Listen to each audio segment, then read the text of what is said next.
අයිබෝන් mister job ඉතින් ඔන්න අදත් තරම් ආවේ කොළඹ මහනගර සභාව විසින් කැඳව ඇති රියදුරු රැකියා අවස්ථාව පිළිබඳව තොරතුරු.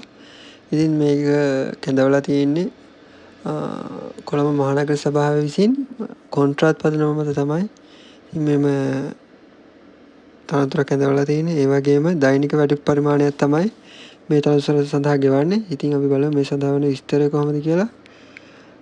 තනතුර ලෙස රියදුරු ශ්‍රම මිලදී ගැනීමේ පදනම මත තමයි මේකට ගන්නෙ. වයස දක්වලා තියෙන අයදුම්පත් බාර ගන්නා දිනට අවුරුදු 21ත් 42ත් අතර වෙනවා නම් ඉතින් ඔයාලට පුළුවන් මේ තනතුර සඳහා අයදුම් කරන්න.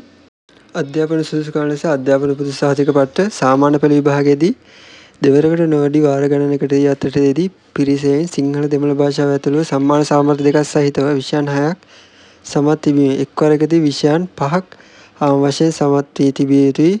මේ රැකියාවට ඔබ අයදුම් කරනවා නම් ඉතින් වෘත්තීය සුදුසුකම් ලෙස මෝටර් රථ ප්‍රවාහන කොමසාරිස් ජෙනරාල් විසින් නිකුත් කරන ලද ඩී කාණ්ඩයට අයත් රියදුරු බලපත්‍රයක් තියෙනවා නම් ඔන්න මේකට අයදුම් කරන්න පුළුවන්.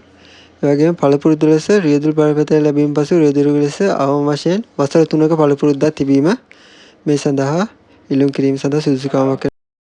වෙනස් සුදුසුකම් ලෙස අයදුම්පත් කැඳවීමේ නිවේදනය සඳහා අයදුම්පත් ඉදිරිපත් කළ යුතු අවසන් දිනට අවම වශයෙන් වසර 3ක බස්නාහිර පළාතේ ස්ථිර පදිංචිකරු වෙන්න.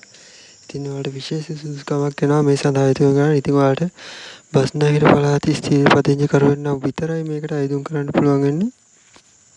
බඳවා ගැනීම ක්‍රමය බැලුවොත් වෘත්තීය පරීක්ෂණයක් හා සම්මුඛ පරීක්ෂණයක් මගින් තමයි මේකට බෙදාගන්නේ. ඔබ විසින් සකසාගත් අයදුම්පත ශ්‍රම මිලදී ගැනීම රියදුරු ලෙස ලියුම් කවරේ ඉහළ වම් කොටසේ සඳහන් කරලා 2025/10/17 දිනට පෙර නාගරික කොමසාරිස් කොළඹ මහනගර සභාව පුරහල යන ලිපිනයට ලියාපදිංචි වලින් යොමු කරන්න ඕනේ. ඉතින් මේ වගේ තවත් අලුත් රැකියා අවස්ථාවකින් ආය හම්බෙමු.